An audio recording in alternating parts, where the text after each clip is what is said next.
Chapter 34.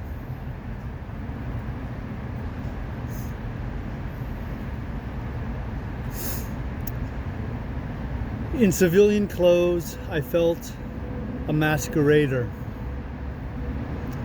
I had been in uniform a long time, and I missed the feeling of being held by your clothes. The trousers felt floppy. I had bought a ticket at Milan for Stresa. I had also bought a new hat. I could not wear Sim's hat, but his clothes were fine. They smelled of tobacco, and as I sat in the compartment and looked out,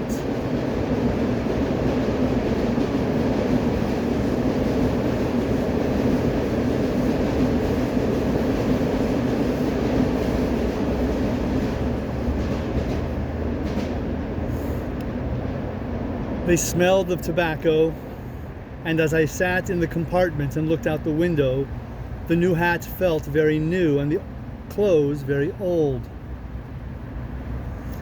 I myself felt as sad as the wet Lombard country that was outside through the window. There were some aviators in the compartment who did not think much of me. They avoided looking at me and were very scornful of a civilian my age. I did not feel insulted. In the old days, I would have insulted them and picked a fight. They got off at Gallerate, and I was glad to be alone. I had the paper, but I did not read it because I did not want to read about the war. I was going to forget the war. I had made a separate peace.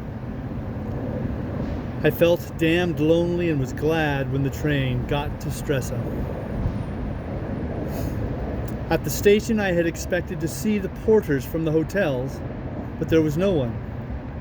The season had been over a long time, and no one met the train. I got down from the train with my bag. It was Sim's bag and very light to carry, being empty except for 2 shirts, and stood under the roof of the station in the rain while the train went on. I found a man in the station and asked him if he knew what hotels were open. The Grand Hotel and des Illes Borromeas was open, and several small hotels that stayed open all the year. I started in the rain for the Isles Borromeas, carrying my bag. I saw a carriage coming down the street and signaled to the driver. It was better to arrive in a carriage. We drove up to the carriage entrance of the big hotel, and the concierge came out with an umbrella and was very polite. I took a good room. It was very big and light and looked out on the lake. The clouds were down over the lake, but it would be beautiful with the sunlight. I was expecting my wife, I said. There was a big double bed. A letto matrimoniale. I don't speak Italian. With a satin coverlet. The hotel was very luxurious. I went down the long halls, down the wide stairs, through the rooms to the bar. I knew the barman and sat on a high stool and ate the salted almonds and potato chips. The martini felt cool and clean. "What are you doing here in Borges?" the barman asked after he had mixed a second martini. "I am on leave. Convalescing leave. There is no one here. I don't know why they keep the hotel open." "Have you been fishing?" "I've caught some beautiful pieces. Trolling this time of year, you catch some beautiful pieces." "Did you ever get the tobacco I sent?" "Yes. Didn't you get my card?" I laughed. I had not been able to get the tobacco. It was American pipe tobacco that he wanted, but my relatives had stopped sending it, or it was being held up. Anyway, it never came. I'll get some somewhere, I said. Tell me, have you seen 2 English girls in the town? They came here day before yesterday. They are not at the hotel. They are nurses. I have seen 2 nurses. Wait a minute. I will find out where they are. One of them is my wife, I said. I have come here to meet her.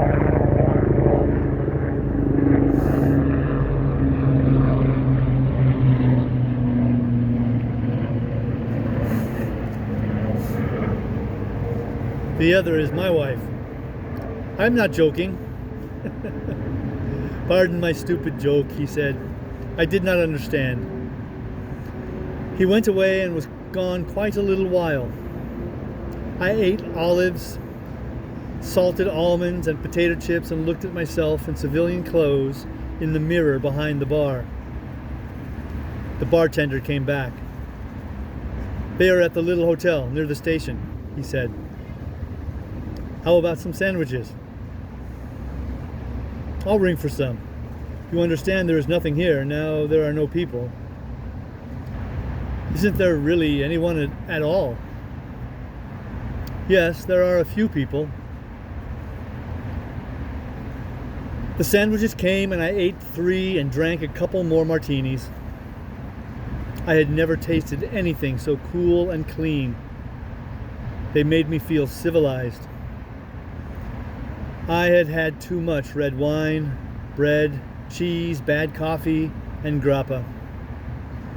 I sat on the high stool before the pleasant mahogany, the brass and the mirrors, and did not think at all. The barman asked me some question. Don't talk about the war, I said. The war was a long way away. Maybe there wasn't any war. There was no war here. Then I realized it was over for me. But I did not have the feeling that it was really over. I had the feeling of a boy who thinks of what is happening at a certain hour at the schoolhouse from which he has played truant.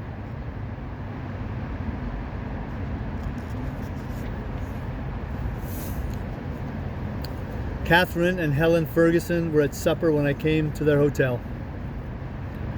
Standing in the hallway, I saw them at the table. Catherine's face was away from me, and I saw the line of her hair and her cheek and her lovely neck and shoulders. Ferguson was talking. She stopped when I came in. My God, she said. Hello, I said. Why, it's you, Catherine said. Her face lighted up. She looked too happy to believe it. I kissed her. Catherine blushed and I sat down at the table.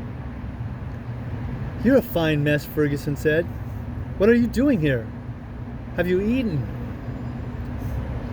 No. The girl who was serving the meal came in and I told her to bring a plate for me. Catherine looked at me all the time, her eyes happy. What are you doing in Mufti?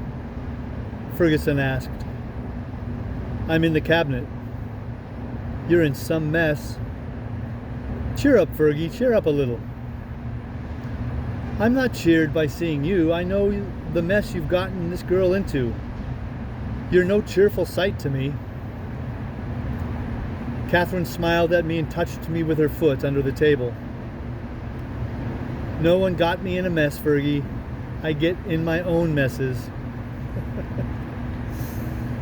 I can't stand him, Ferguson said. He's done nothing but ruin you with his sneaking Italian tricks. Americans are worse than Italians. The Scots are such a moral people, Catherine said. I don't mean that. I mean his Italian sneakiness. Am I sneaky, Fergie? You are. You're worse than sneaky. You're like a snake with an Italian uniform, with a cape around your neck. I haven't got an Italian uniform now. That's just another example of your sneakiness.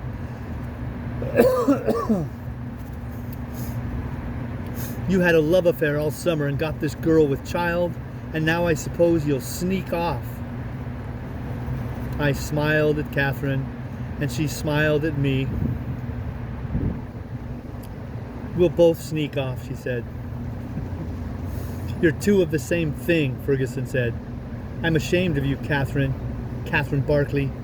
You have no shame and no honor, and you're as sneaky as he is. Don't, Fergie, Catherine said and patted her hand. Don't denounce me.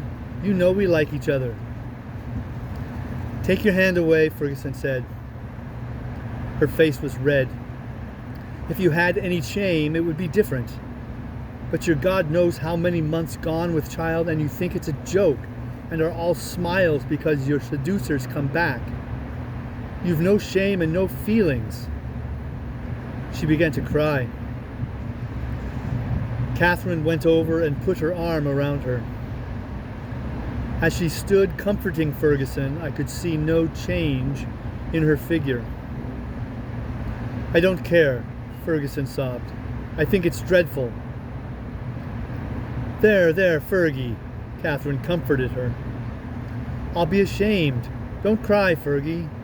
Don't cry, old Fergie. I'm not crying, Ferguson sobbed. I'm not crying. Except for the awful thing you've gotten into. She looked at me. I hate you, she said. You can't make me not hate you, you dirty, sneaking American Italian. Her eyes and nose were red with crying. Catherine smiled at me. Don't you smile at him with your arm around me. You're unreasonable, Fergie. I know it, Fergie sobbed. You mustn't mind me, either of you. I'm so upset. I'm not reasonable. I know it. I want you both to be happy. We're happy, Catherine said. You're a sweet Fergie.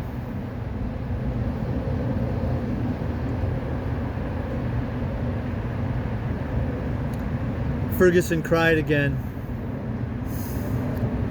I don't want you happy the way you are. Why don't you get married? You haven't got another wife, have you? No, I said. Catherine laughed. It's nothing to laugh about, Ferguson said. Plenty of them have other wives. We'll be married, Fergie, Catherine said, if it will please you. Not to please me. You should want to be married. We've been very busy. Yes, I know, busy making babies. I thought she was going to cry again, but she went into bitterness instead. I suppose you'll go off with him now, tonight. Yes, said Catherine, if he wants me. What about me? Are you afraid to stay here alone? Yes, I am. Then I'll stay with you. No, go on with him. Go with him right away. I'm sick of seeing both of you. We'd better finish dinner. No, go right away. Fergie, be reasonable. I say go out right away. Go away, both of you. Let's go then, I said. I was sick of Fergie. You do want to go. You see you want to leave me even to eat dinner alone. I've always wanted to go to the Italian lakes, and this is how it is. Oh, she sobbed, then looked at Catherine and choked. We'll stay till after dinner, Catherine said, and I'll not leave you alone if you want me to stay. I won't leave you alone, Fergie. No, I want you to go. I want you to go. She wiped her eyes. I'm so unreasonable. Please, don't mind me. The girl who served the meal had been upset by all the crying. Now, as she brought in the next course, she seemed relieved that things were better.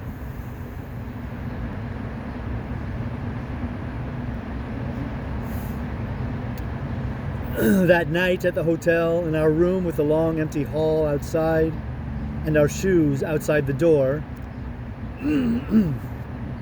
a thick carpet on the floor of the room, outside the windows the rain falling, and in the room light and pleasant and cheerful.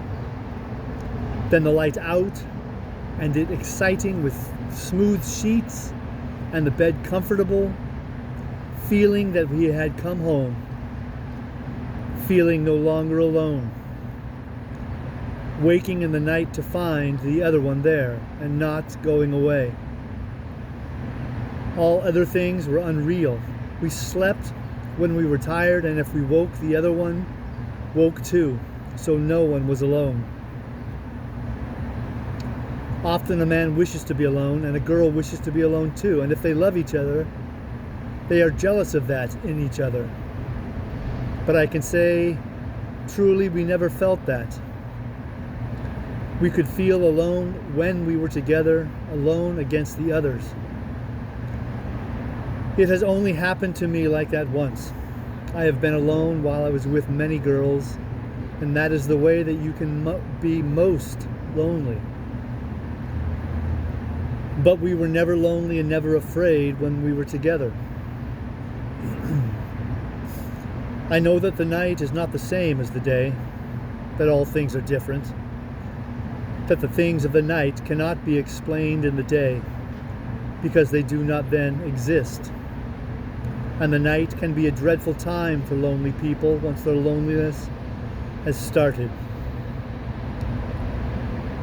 But with Catherine, there was almost no difference in the night, except that it was an even better time. If people bring so much courage to this world, the world has to kill them to break them. So of course it kills them. The world breaks everyone, and afterward many are strong at the broken places. But those that will not break, it kills. It kills the very good, and the very gentle, and the very brave, impartially. If you are none of these, you can be sure it will kill you too, but there will be no special hurry.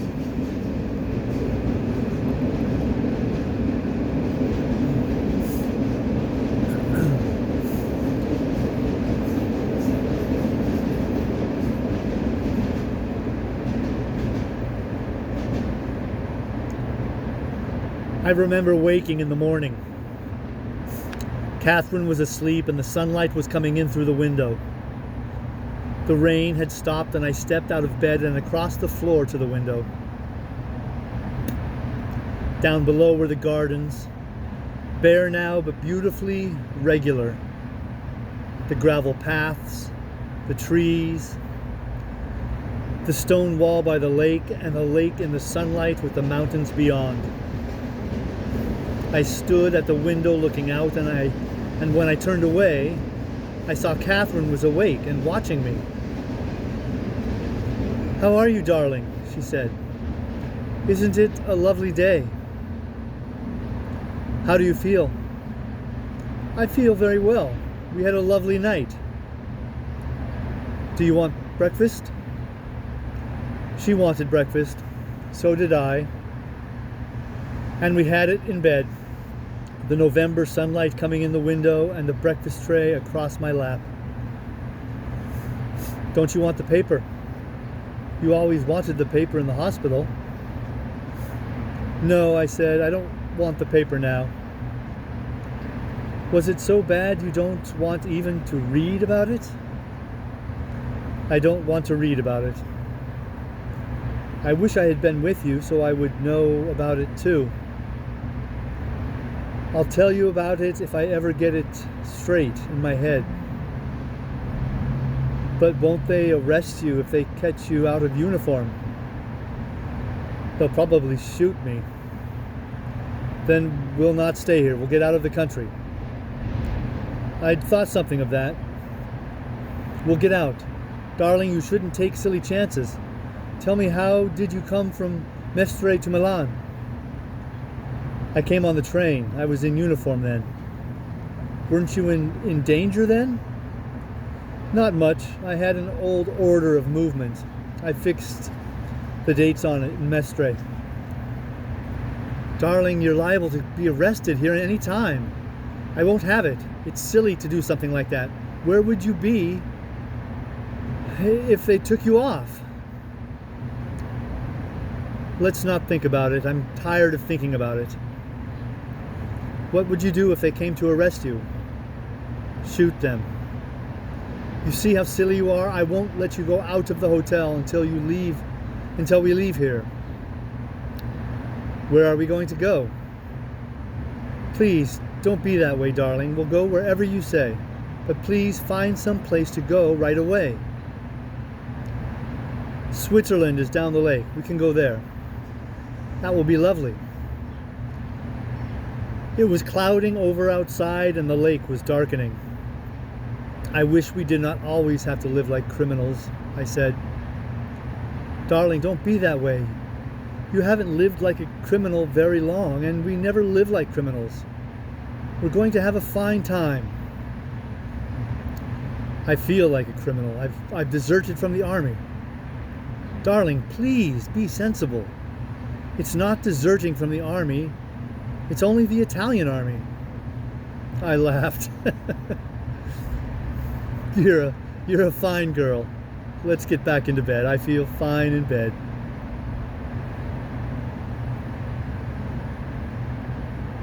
A little while later, Catherine said, "You don't feel like a criminal, do you?" "No," I said. "Not when I'm with you." "You're such a silly boy," she said.